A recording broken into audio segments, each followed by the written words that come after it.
This could be a dark day for all those Twinkie lovers out there, including this one. Hostess threatening to shut off the lights and turn off the ovens for good if striking workers do not get back to work by the end of the day. Trace Gallagher has the details from our West Coast newsroom. Trace?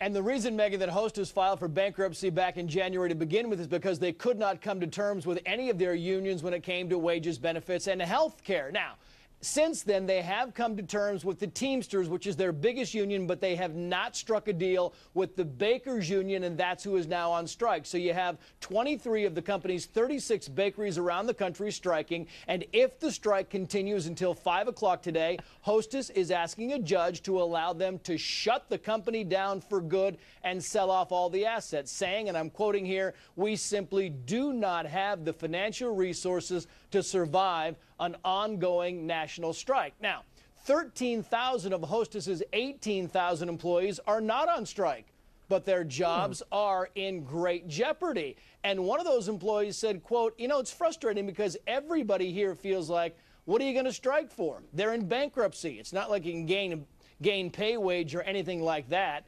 So we're still waiting for the Bakers Union to give us a response, but they have said they are tired of taking these draconian cuts. Just so you know, here's the deal that Hostess offered, right? Year one, 8% pay cut. Year two, 3% increase. Year five, a 1% increase overall. They take a 4% cut. Not great, but as one employee said, at least it's a job. And just so you know, Megan, the Twinkies, the Ding Dongs, the Ho-Hos, or the Wonder Bread, whatever, they might be auctioned off, so they wouldn't actually go away forever. Some other company would just take over the name, but it doesn't really ring the same, right? Betty Crocker Ding Dongs doesn't really have the same kind of flair that Hostess Twinkie and Hostess Ding Dong. I don't know. I'm so conflicted over this because I tell you, I was just a young child at the time, 9, 10.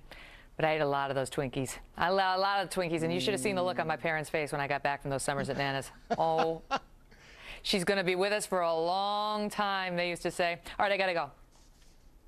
Picked up a few LBs over those summers. Sure did. Huh? Thanks, Trace. Yeah.